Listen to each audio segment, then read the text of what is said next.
Hello and welcome to my review and friendly recommendation of whether or not you should get the game For Honor. For those of you wondering what type of game this is a fighting style game with a 4 versus 4, 2 versus 2, and 1 versus 1 setup for its game modes, one of which is a Dominion mode, the other of which is several different versions of a deathmatch. All inclusive with bots, a single player story mode, and also power-ups and itemization. So some people are going to feel familiar with a game like this one because of the directional combat that's familiar in titles like War of the Roses, Chivalry, and Mountain Blade, most notably. And with this game, you got 3 directions, but you also have combos to make it more like a fighting game. So in order to block, you need to make sure your indicator is matching theirs when they strike you, and a well-timed heavy attack coupled with that block with perfect timing allows you to deflect and parry the attack. This will allow an opening. It'll also destroy their stamina, which is what they need in order to stay standing and not fall over if you are to land any successful pushes. You'll also notice that the heavier set characters will always have their guard up, whereas plain lighter characters like the Orochi, the Nobushi, will always have it turned off, and they have to activate it for when they're ready to guard. They can't just hold it, it'll just drain over time. Now, the more I played the game and the better I got with my particular character, in this case the Kensei was my bread and butter, I discovered that the better the player was, the less they actually attacked. I felt the game rewarded a heavy defensive posturing and reacting to someone's attacks, trying to get those guard breaks, the successful parries, was mainly the way you won your fights, because it's very difficult to land your attacks on somebody who is strictly defending.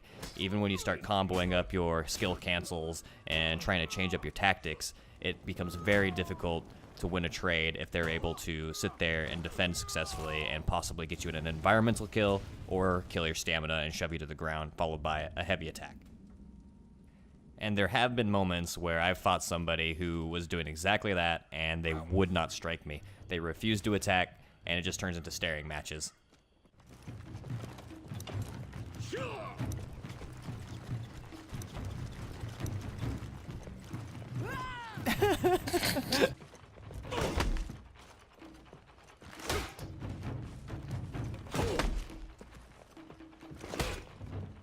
It is also important to note that the game still has plenty of errors trying to join matches and party dropouts when you're going in with friends.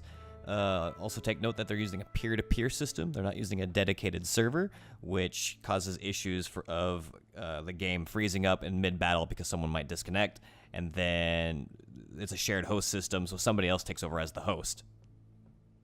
I also want to quickly just touch on the subject of controls, whether you're using a controller or a mouse and keyboard. I just use the mouse and keyboard. You can tell the game is very heavily designed for the controller.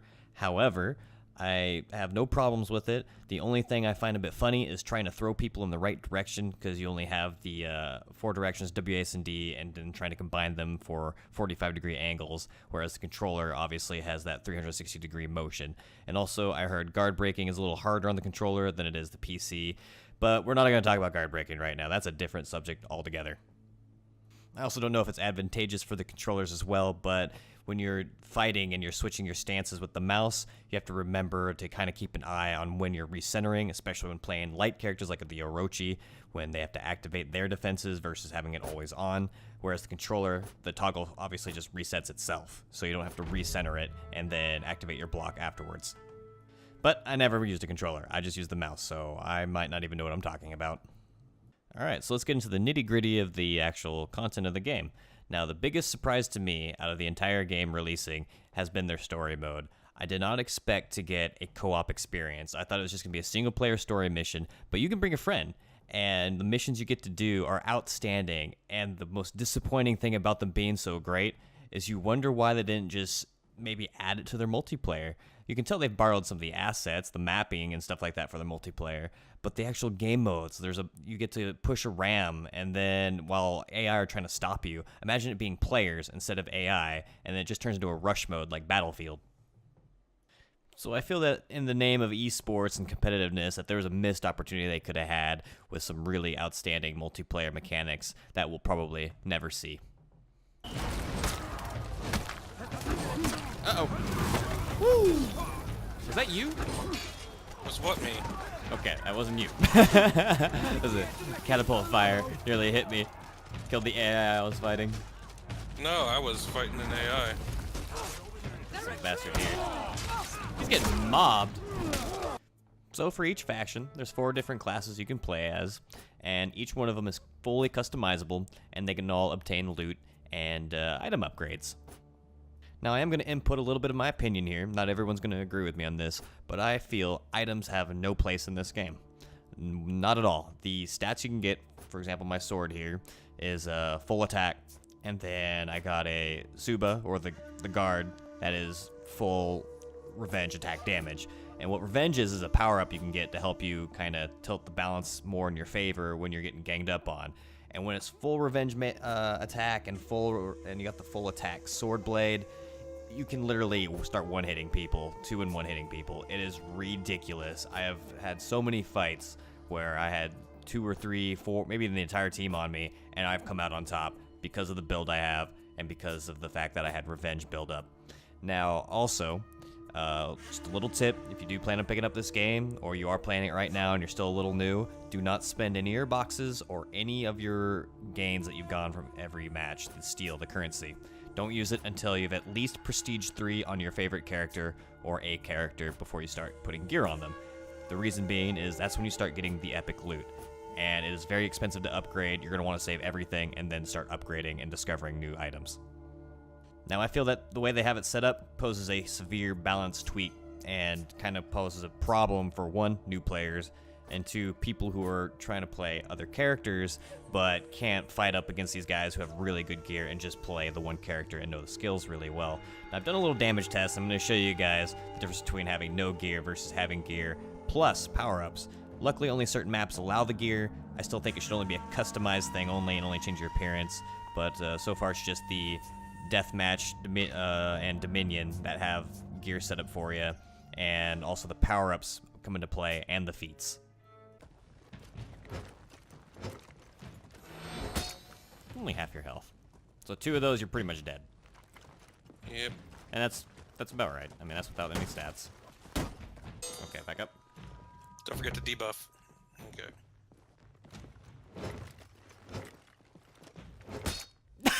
Yep. It's a 1-hit.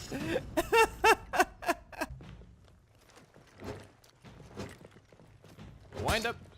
Oh my and goodness. almost half. Almost 1.5. Wow. Full bar health. That is insane. That is so powerful. So that debuff is almost 50% more damage. Now, another thing I find to be a little game breaking, and again, this is opinion, maybe you guys don't agree with me, is the way revive works. It is simply too fast. And being revived to full health and not having the ability to execute a wounded opponent on the ground, I think is a little obnoxious at times, and needs to have some sort of change to make it more, I don't know, balanced. Now I should mention there is a map where you can deploy war assets after every match between Deathmatch, Dominion, and Dual Brawl, and I find it completely pointless. You can't just look at a map and deploy where you want them to go. You actually have to fiddle around, go in and out of each mode and deploy them, and there is some under-the-table number crunching going on to help keep balance so big factions can't just dominate. Now let's not forget everyone's favorite aspect to any buy-to-play title, and that's the store. So here you can see you can buy all sorts of different skin packs. They're quite expensive, 45,000. Let's see, 45,000. Woo! That's anywhere between. Oh, you'd have to buy the $50 pack to get one of those if you wanted one straight away, or you'd have to get a couple of the $20. Well, we got the feats bundle. We also got the champion status. Champion status is pretty straightforward. You get a buff that can last for any of these following durations, up to a year for 65,000. More salvage from dismantling, more in-match loot, XP boosts, icons, all sorts of fun little hickeys there. So I'd like to point out a little microphone bug with the game. It seems that it is sharing the settings from in-game to your computer. As I change the volume level here on my microphone to 33, it changes in-game as well. So that is a very unacceptable thing to have in their video game. Your friends are going to hate you at the start because soon as you launch the game, it's going to be at default 100, and you might blow everyone's eardrums out. So there are plenty of bugs, but are there cheaters? Who would possibly want to cheat in a game like this?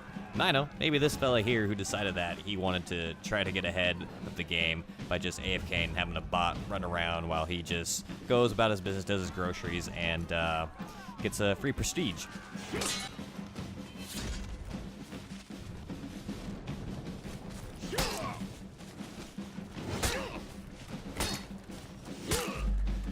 So I'm just going to be brief about the graphics and audio. I thought the graphics were great with the detail. With every time you get beat up, you start acquiring dents in your helmets, giant cuts in your chest pieces, blood everywhere. It's perfect. It helps with the immersion. I also enjoyed the audio. The voice actors are great. The Warden, who's played by Liam O'Brien, who's also the same character from the Bleach anime, Jushiro Ukitake. I think he's perfect for the Warden and did an awesome job. I had questions. Master, why this fortress? It looks like it's just a storehouse. Should we not set them free?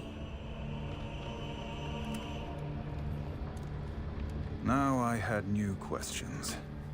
Ones that were much harder to answer. Alright, so in conclusion, the things I liked. One, the single player. I was really surprised with the single player having a co-op. In fact, I was really surprised the single player was any good at all. I was expecting to really just have this be a really heavy hitter multiplayer game, and that was their thing. That was going to be it. The combat, it's fun. It is a little frustrating to get used to at first. The input, you're always going to be arguing with the input. It's going to drive you crazy, but everyone's having problems. So it's not just you. I know you're going to be like, oh, I got that guard break. Well, so did he. He's saying the same thing while you're fighting, guaranteed. Customization. Being able to customize your favorite class to your heart's content is always a plus. The game looks good, sounds good. You got detailed animations on your character, from cuts to dents to blood to great voice acting for the single player and music. So the cons, things I didn't like about the game. Now there's a bit of a list here, and starting with the unstable peer-to-peer system that they made for their service here.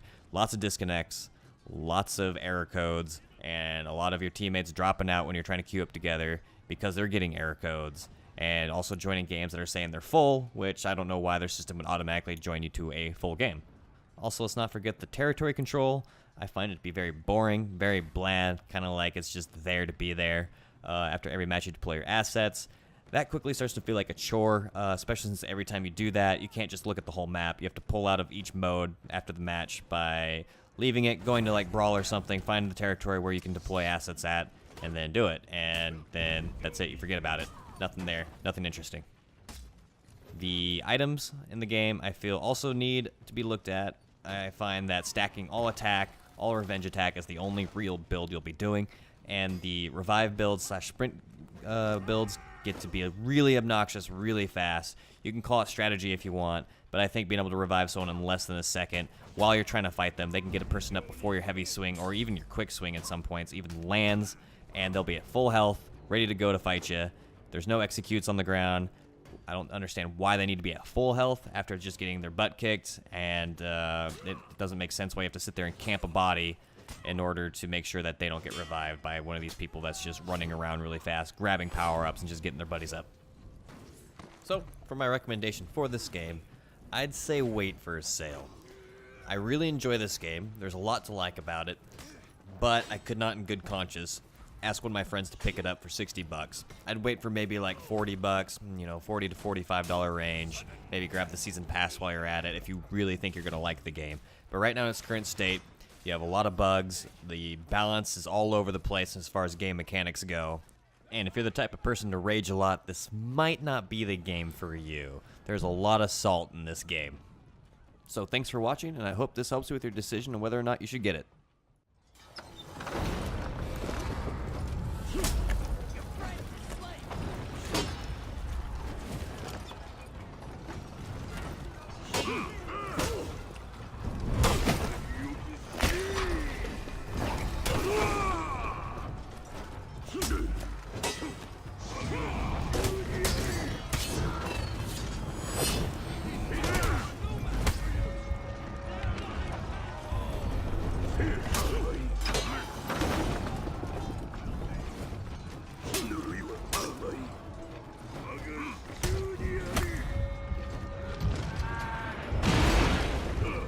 lost Zone C.